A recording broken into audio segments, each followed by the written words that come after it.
guys, welcome back to my channel. If you are new here, my name is Courtney. Today we're in my kitchen, but we're not going to be cooking dinner like we normally do. I'm going to share something just a little bit different. Today I'm going to show you guys how to make my favorite Flourless chocolate chip cookies.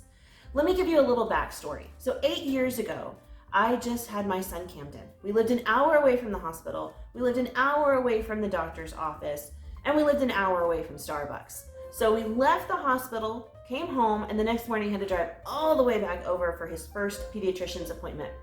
I was exhausted. My husband was exhausted. Camden cried a lot. He was really fussy. We were just tired. So we did the doctor's appointment, and my husband needed some coffee, so he stopped at Starbucks. I couldn't drink coffee because I was nursing, but he did bring me out a Flourless chocolate chip cookie. Now, I'm not even sure that Starbucks sells these anymore, but I couldn't just up and drive an hour whenever I wanted one either. So I went home and I scoured Pinterest, and I tried probably 4 or 5 different recipes before I found the same one. And that is the recipe I'm going to share with you guys today. These cookies come together super fast. They are so delicious, and the texture is magical in your mouth. They're a little bit crispy, but they just melt as soon as they hit your tongue, and they are loaded with chocolatey goodness. So let's head over and check out the ingredients. All right, guys, exactly as I said, there is not a lot to these cookies. Not many things you need at all. Now, if you wanted to, you could obviously toss in a few extra things, but this is the base that you need to make these amazing cookies. We've got some powdered sugar. I've got 2 eggs. We've got cocoa powder, some dark chocolate chips, some salt, and a little bit of vanilla. Now, if you wanted to, obviously you could throw in some nuts or something like that, but these cookies are so good, I'm not going to toss anything else in. We're going to make them like this. My family's going to devour them because they are delicious. So let's quit talking and get to cooking. Okay, so one of the first things I want to touch on for this recipe is parchment paper. Simply just greasing a cookie sheet is not going to work for this recipe. You could use Silpats if you want to, but I'm going to be using some parchment paper just for easy cleanup, and obviously anybody can buy this at the store. Sometimes Silpats are a little bit harder to get a hold of. So here's my little tip and trick. Maybe you guys have heard this one before, but this is parchment paper. It doesn't want to lay flat, right? It doesn't want to take on the shape of the pan. It kind of hangs over the sides. There's a really quick fix for that. Crumple it up in a tight little ball. Now let's open it back up.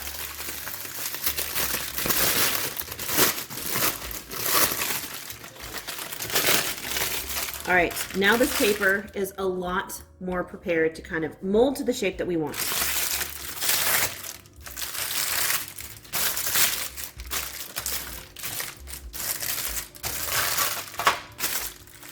There we go.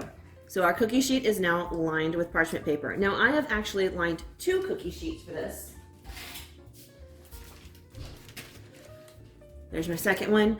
I like to go ahead and bake them all at once if I can, but I've done these in batches before, so if that's what you guys are doing, no big deal. All right, let's move on to actually cooking. So we're gonna be working with these eggs today, and the reason for that is we need egg whites. You could just buy egg whites in a little carton. I don't have any of those, but I do have some eggs on hand. So I'm gonna go ahead and just save the yolks because I'm gonna be making some omelets in the morning. So I will just save them, toss them in with my eggs that I'm scrambling tomorrow. Nobody will know the difference, and we are not wasting. So let me grab a bowl. Okay, we've got our eggs, we've got our bowl. I'm just gonna separate these the old-fashioned way. If you have an egg separator, that's fantastic too. I do not. So we're going old school.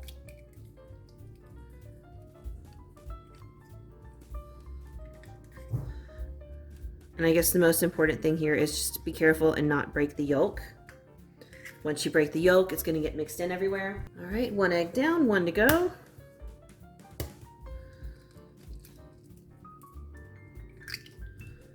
All right. I'm a big fan of this method. I'm not dirtying up any extra dishes. It really only takes, an extra few seconds compared to using one of the gadgets. So no big deal for me. Before we add anything else, I want to go ahead and start beating my eggs. Now, you could do this in a stand mixer, and that would be perfectly fine. I have this little immersion blender that has a whisk attachment, and that's what I'm going to be using today. This is easy to clean. It's pretty quick. You could even do this by hand. I've done it by hand before. I just prefer the ease of a gadget. Our goal right now is to just mix these egg whites together and start to come near the soft peak stage, but not quite. We'll worry about getting them a little firmer once we add some more of these ingredients. But for now, let's go ahead and stick this guy in and get these going.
Okay, those are almost to the soft peak stage. All right, we'll take that out. Let me go ahead and move these egg yolks out of the way. All right, so now we want to go ahead and add in our sugar. We are using just regular powdered sugar, and we're going to need 1.5 cups of this. All right, let's start with 1 cup. Now, while I did say these were flourless, I did not say they were sugar-free. They do definitely have some sugar in them, but that is okay. We all deserve a treat sometimes, right? All right, 1.5 cups of powdered sugar are in there. Now we want to go ahead and add in our cocoa powder. So for this, we're gonna need 1/3 cup of cocoa powder. I've just got regular baking cocoa right there. Nothing fancy.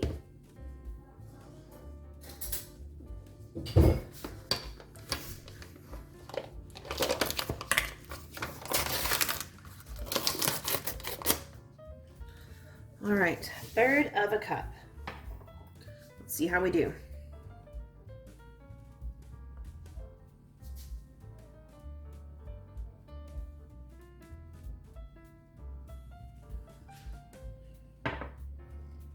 All right, I've got 1/3 cup of cocoa powder. We'll sprinkle that in. Let's add just a pinch of salt. I know some people always question why salt in recipes. Salt is the opposite of sweet, and it really does bring that sweetness out. And in this case, because we're using cocoa powder and dark chocolate chips with a lot of powdered sugar, it's gonna kind of bring out that bold dark chocolate flavor while still keeping it sweet, of course, with the sugar. So we're just gonna add in a pinch. I would say maybe like 1/8 teaspoon. There we go. Oh, and now is also a good time to mention, go ahead and preheat your oven. Mine is set at 350 degrees and it's ready to go. All right, the last thing we're gonna stick in is vanilla. Now I use that Mexican vanilla. I do find that the flavor is just a little bit bolder and better, but regular vanilla extract is fine too. And for this, you're going to need 1 teaspoon. I like to go big or go home, so I'm probably a little heavy on that, and that is okay. All right, so now we're gonna bring our whisk back to the game. Actually, I'm not that daring. We're gonna fold a little bit first and kind of get some of this egg incorporated with the powdered sugar and the cocoa powder.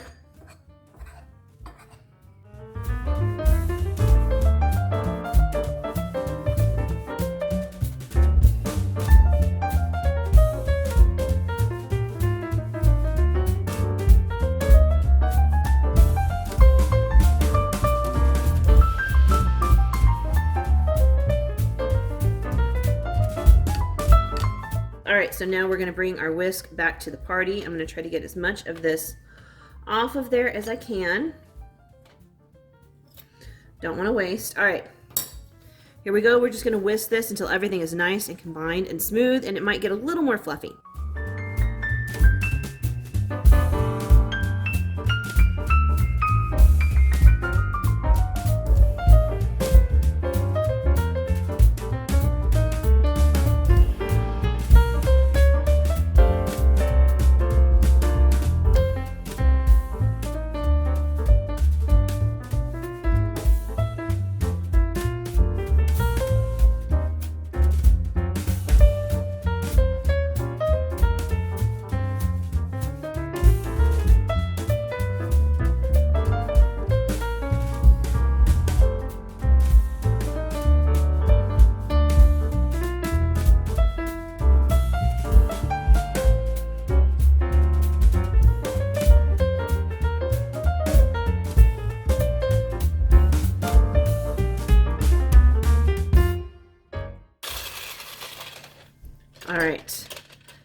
Our batter is ready.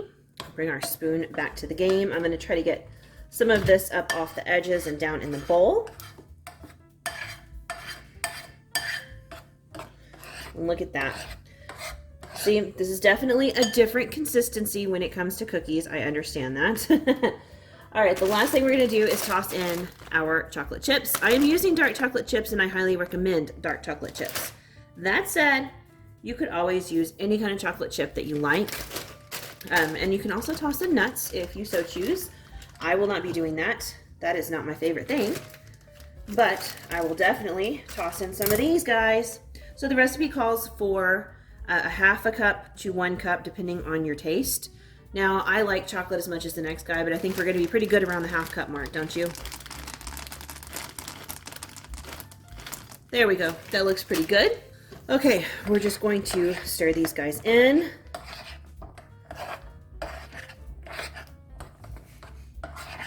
Just like that. All right, now you could totally use a cookie scoop if you wanted to for this, but me personally, I would say just use a couple of spoons. I'm going to pull over my cookie sheet that we have lined with parchment paper, and I will show you how this process goes. Okay. Now, the reason I said 2 cookie sheets, obviously this is not a ton of batter. I've probably got 2 cups or so of batter that we made here, but it's super, super liquidy. So we need plenty of room for these guys. So as they bake, they don't turn into one giant cookie. Now, are they going to touch a little bit? Probably so. We'll just cut them apart if need be. Not a big deal, but we don't want them to turn into one giant blob of cookie cake. That's not our goal here. All right, so I like to get a scoop of cookie batter and come to my cookie sheet, just like so. And then I do it again and again and again.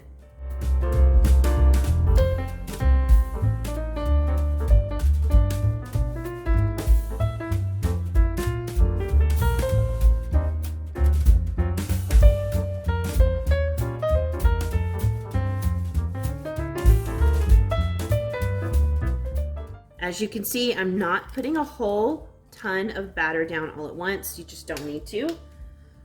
These are really, really rich cookies due to the chocolate chips and the cocoa powder and the powdered sugar. So you just really don't need a huge cookie. It's unnecessary.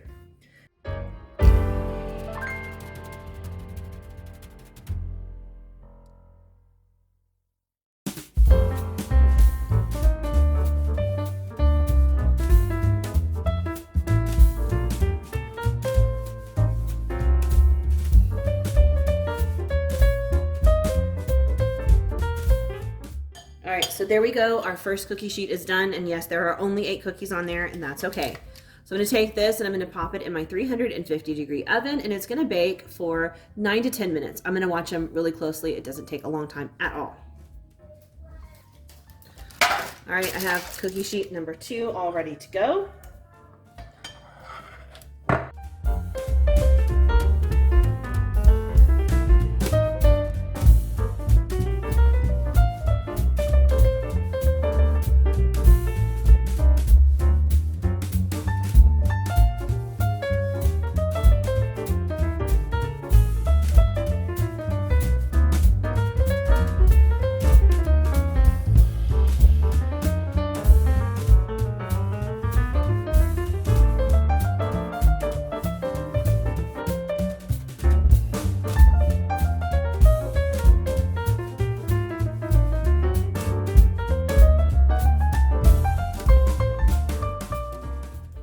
So this guy is lacking in the chocolate chips, but that's okay.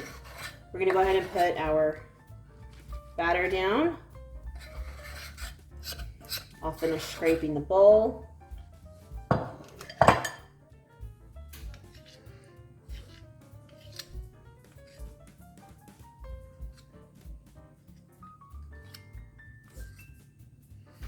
There we go.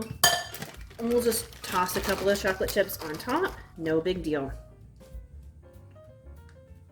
There we go. All right, so now this cookie tray is ready to go. We've only got 4 on here. So all together, we got 12 cookies. That's not bad. It's a very small batch, but they are super rich. All right, so our cookies are in the oven doing their thing. They only cook for like 10 minutes, so we don't have much time to kill at all. So I'm gonna go ahead and just kind of take all these dishes that I dirtied, which are not very many, wash them, put them in the dishwasher, that sort of thing, so my kitchen is all cleaned up and ready to go. And by the time I'm done with this quick chore, those cookies should be done, and I'll show you what they look like.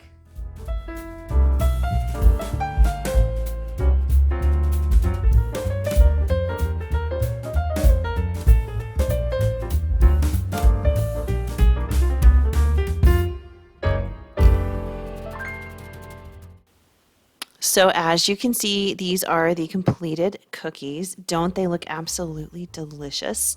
So when they cook, they fill up with steam and it makes them puff up all nice and pretty.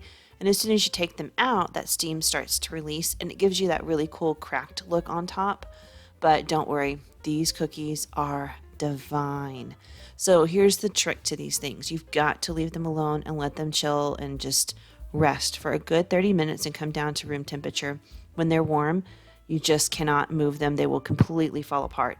Once they've cooled off, they're great to move. Just gently get them off of the parchment paper and put them in an airtight container where you can store them up to a week.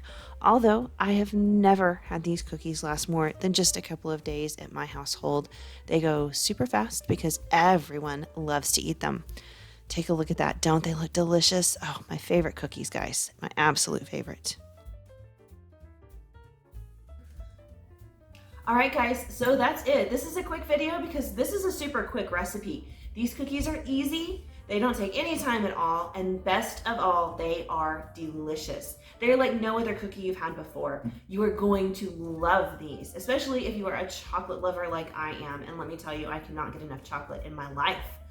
So I hope you guys will try this recipe at home. Comment down below and let me know what you think, or if you've had these before, or if you remember the cookies at Starbucks, because mine don't seem to carry them anymore. That is going to be it for today. Please like this video and subscribe to my channel. I appreciate each and every one of you so much, and I will see you guys again really soon with another fun video.